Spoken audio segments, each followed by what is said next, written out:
you've kind of heard, here's the three things you're always looking at managing for cattle. We're going to talk about first, the Midwest in these droughts have looked to corn to solve the problem. You're going to say corn, these are roughage animals. Well, right now corn's down to around $200 a ton for whole corn. Tell me where you can buy hay for $200. I've got a boatload of people that'll follow you. So the point is you may have to get feeders to take it into a range situation. It works best to bring the cows in, lock them up, and there's lots of issues with that. But in the Midwest, this is how they survive the drought. They use corn to spare their hay. So we're looking at almost 10% of protein as the average. Of course, the big thing is it brings energy. And this is the thing, 1 pound of corn will spare 2 pounds of alfalfa and 3 pounds of grass. So there's an article in by Oklahoma State that did a wonderful job of describing how you can use corn to cut down the amount of hay. They will tell you the cows will act hungry when they first go on this. They are not going to have a full belly. But if you are only sitting on half the hay you need to get through, you need to think about this. We're going to talk about other alternative feeds, but right now at 180 to 200 for whole corn, you need to think about this. There are problems with feeding it, and the publication does go through very well how you use management, 2-week step up. Use whole corn, not ground. Ground is when you get into acidosis. Minimum of 30 inches of bunk space per cow. You make it too tight, somebody's going to overconsume. Then you have problems. Consider using an inophore, because when you lock cattle up, coccidia is a problem, and that's the potential. You're going to bring cows in and get coccidia. The inophores will protect against that, along with improved feed efficiency. And feed the cattle every day at the same time. When we get into problem feeding corn is when we change times around. So there's great publication again by Oklahoma State that tells you about how to do this. I stress at the price of corn and the price of hay right now, you need to look at that. Here's the real thing. If hay's at fit, I know it isn't. You're not going to find hay for this price, but for our simple minds, let's say hay's worth $50 and corn is worth $50. Here at the same price, the per pound low quality hay, it takes twice as much money per ton at the same price. So the point being is, if you're trying to reach energy in a diet, corn gets you there much cheaper than hay does. And if you're trying to spare hay, that's the thing. Now this is the diet, one of the diets that they were using back there, low quality grass hay, and you can see at gestation, they kept it a minimum of 6 pounds of hay. You can't go below that. It becomes a problem. You need that roughage to stimulate digestion in the rumen. And so 9 and 12 pounds of corn is what they were going up to, along with a protein supplement to meet those needs. So another option is rice bran. You saw it out there. We talked about how to polish those on the webcast. You missed out on that, but it was also raining on us, so that was fun. But it's when you take the rice and polish it, off comes the bran. Right now it's more like $200 a ton, but it's related to the price of corn. Drives rice bran. It has 14% protein, and TDM levels 13% fat, and so it has a decent energy level that you can provide your animal. Again, almost, 1.5% phosphorus. It's the cheapest form of phosphorus supplementation you'll ever find, is rice bran. If you feed it to steers and overfeed it, you will get stones, urinary stones. So that's how good it is. It's very bioavailable. Most cases, if you feed, fat is a good thing, but like many of these byproduct feeds, they're cheap and people will feed more than they should, and then you get problems. A little bit of byproduct feeds, not a problem. You start getting greedy. I had a guy that was giving sesame seeds, and he thought, "Ooh, I'm going to feed a lot of those," and then we found out the problems. With this, the fat in there will decrease fiber digestion. We're using a rule of thumb, but 20% of the diet by weight should be the maximum you consider this. Now, and it will get rancid in warm weather. Most of the ranchers that store it here, Wally and others, will tell you that hasn't been a problem for them at the rate they use it. But here's the thing. I've got guys that use salt, put it out there in feeders, use salt to control intakes. They start at about 50%. and then work it down from there, making sure the animals don't overconsume as a way of getting away from hand feeding. Remember that as you use salt to limit intakes, you're going to increase water consumption. So just remember that. There's some downsides to this. It takes a little bit of management. You got to be out there watching intakes, but it does work. Almond hulls, you saw those outside. For those that are here on the webcast, there is a difference in almond hulls. I'll leave it at that. And how much twigs and shell you get in there. So if you hear somebody, your neighbor bought it for $80 a ton and you paid $160, be mindful there is a much difference in what you get. Crude protein about 4%, TDN 54, so pretty good energy source. Right now, more towards the 140, moving up as things supply gets tight. But remember, we've got a large amount of almond acreage here, and we compete with the dairy industry, but you can get those through most commodity brokers. I had one guy that used it, and they used an electric fence. I was a little concerned it decreased labor cost. If you got the right hulls, as you saw on the end, you might be able to do that or put them on the ground. He had a lot of wastage, and I had a concern about that, but it worked for him, and that's something you can evaluate. Here's another one that we're getting with from Canada, and that's canola meal. You can see that it works a very high TDN, and look at the protein. You saw Bob used it as his protein supplement, and a decent fat and highly digestible. So it comes from a lot of the biodiesel production in Canada. We bring it down here in unit trains. You can get it in Portland and others. They have to pellet it because otherwise they put it in the unit trains and it comes out hard as a rock. So they pellet it up there, so you will get pellets. The dairies have been using this for years, for the last couple of years, and the biodiesel demand is going up, so that there's been there. Now again, this price kind of shocks you, but again, look at what you're getting, value per nutrients. And again, that's a January 7th price. Most commodity brokers will sell this. Most dairymen have been buying it. And again, it comes in pellets, another thing to use. And the dairy guys that a lot of times are using 4 to 8% dairy rations. Peter, is that still about where we're at? A little higher, but about, yeah. Okay. Okay, so let's talk about roughages. A lot of people down on the coastline are using broccoli, going to look forward to using broccoli and other vegetables. The problem with that is there's a seasonal supply. Henry Smith down here had his best gains when he got summer squash for free. So they are things you could be using in a drought situation, are some of these commodities. This gives you a handle on many of the byproduct feeds, and I made 50 copies, which isn't enough. And at the satellite locations, hopefully you've got it. It's byproduct feeds, unusual feeds. It has all the nutritional values for them. Look around what's being produced nearby you, and you might want to consider what you can use to get through. I've had several guys ag bag carrots and other things, off-grade things, to be able to use them.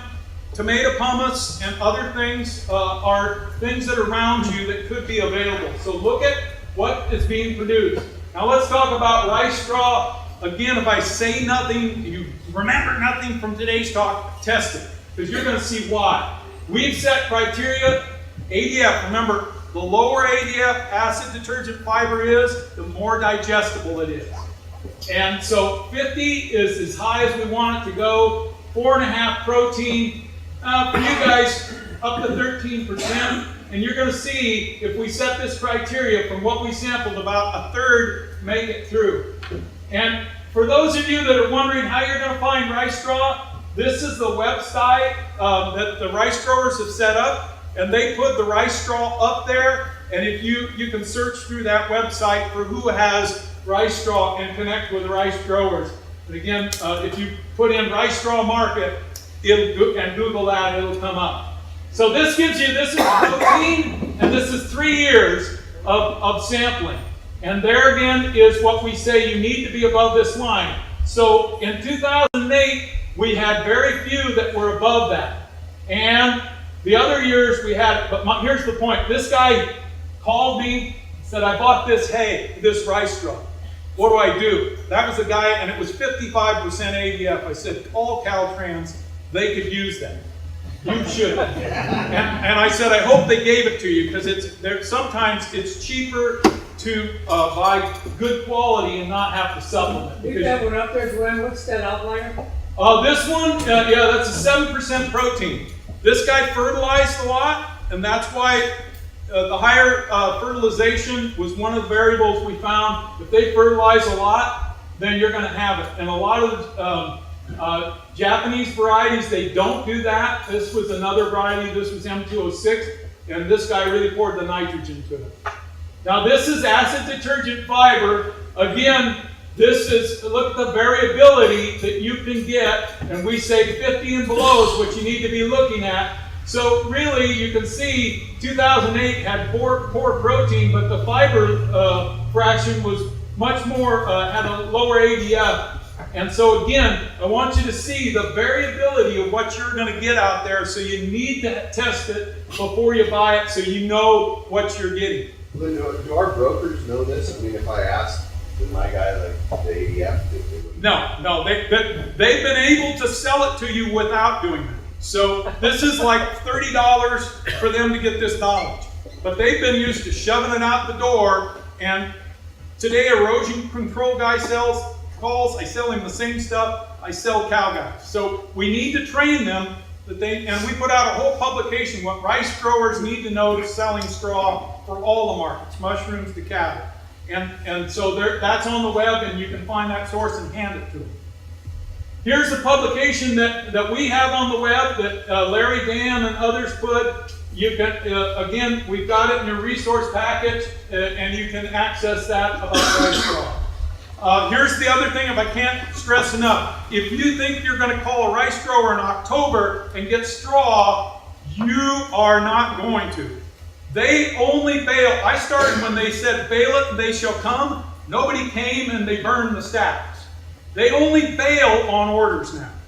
So you've got to start thinking, if I need it, you need to start July telling them, raise your hand, I want to buy rice straw. Somebody in here was talking about they're going to be testing ahead of time. We actually have a correlation model 2 weeks ahead of time prior to harvest. If you test it, we'll tell you what it's going to be at the time of harvest. So there's ways around this to work with them, but you need to raise your hand in July, not September, saying. Now here's the corn stover that some of you saw, that people on site saw outside. Whoops, don't do that, please. So I think we're going to have limited production this year, but there are some farmers that will use it as a rotational practice. So again, I think working with Ag Commissioner's Office or Farm Bureaus to find out where these are and work with them is important. You do need to have feeders in my mind, because it's not like rice straw. There's a lot of wastage because of the leaves are chopped up and pretty fine. It varies, and again, here's your variables from 3% to 5%, and TDM's 49 to 54. But those are those are generally better numbers than you're going to find with rice straw that is 43% TDN on an average. I need to stress, if they don't know what they're doing when they're baling it, you're going to get up to 15% dirt. So look at the bales before you buy. Make sure they didn't put their pickup too low. They actually have guys that are chopping it ahead of time before baling it, and then you pick it up, but dirt is one of the problems. The other problem we have is if there's late fertilization, you can't have high nitrate levels. I think I went, yeah, so we're looking at, here's the caution level, and you can see there's one that came close to that in all these, and here again, there's that variability in protein and TDN. So, you either need to test it or at least be aware of and not use urea-based supplements if you're feeding corn stalks. At least test it for nitrates to know where you're at. Almond shell, I don't think people ought to feed it, but we have mixes that are already putting it in there. They're putting it in with other byproducts. You can get their HEPA mix that has some almond shell in it. And I just think the low digestibility, you better know what you're doing if you're going to feed almond shell. That's different than hull. You need to stress there's almond hull, good. Almond shell, bad. So just remember those.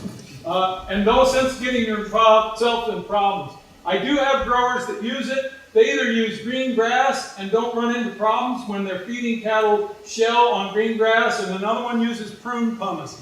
Is it a laxative? I don't know.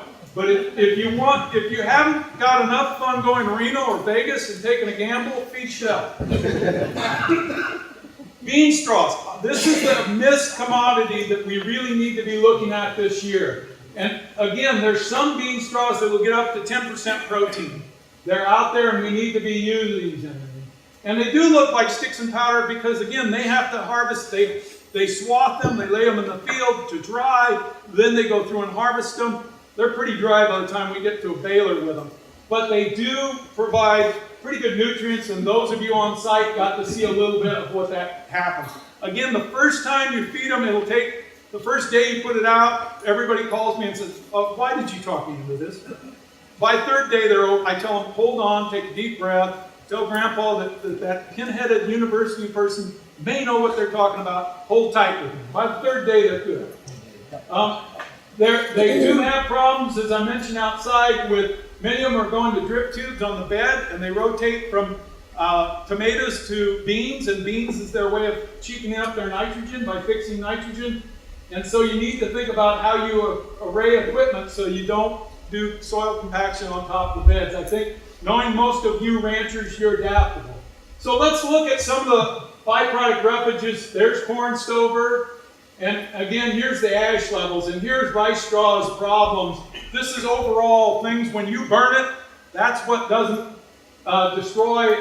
It's just ash levels after we've combusted it. And so it's not that silica is creating a problem, it's just taking up space. And so that's the problem with rice straw and why it's always underpriced under corn stover or wheat straw. You can see wheat straw here may not have the protein levels, but certainly, and not as good even ADF levels, but it doesn't have quite the ash. So corn stalks is usually priced a little higher. Wheat straw comes in next. Rice straw is lowest. Somebody asked me about prices of bean straw. It's so new. Most of the farmers at this point haven't figured out it's worth money. So don't tell them. They've been giving it away. But you guys will mess that up, and I'll go off from money. So make a happy bean grower. But here's the difference. You can see lima bean versus kidney bean. And so there's the one that gets you almost to 10%.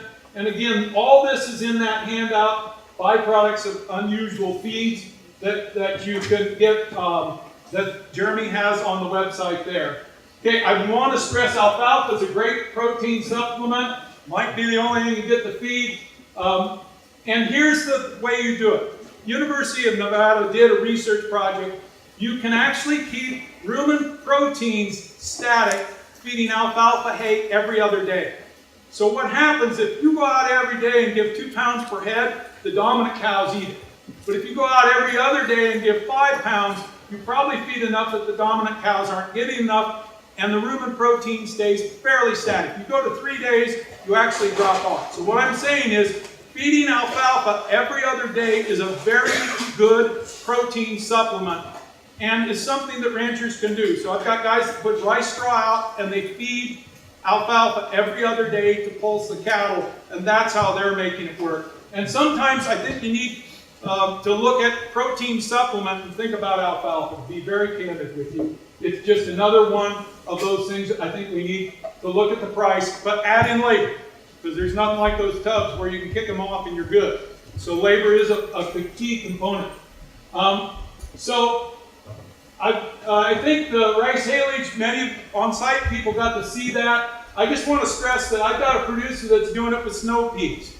And snow peas are pretty coarse, but they're 6 feet tall. He's down on the coast area where they're growing peas. He's putting it up as haylage because he can preserve it by putting it up green, just like we're talking with rice straw. And he's baling it, doing the same as us, stacking it in a big stack and covering it. So I think what this drought's going to do is get us to think about things we've never thought about feeding, that are available, that are out there. So look at this think list, use this as a thought list of things you could be looking nearby, and think outside of the box of what you normally have in feeding things. And again, I think this is an excellent publication to give you that thought list. With that, thank you very much.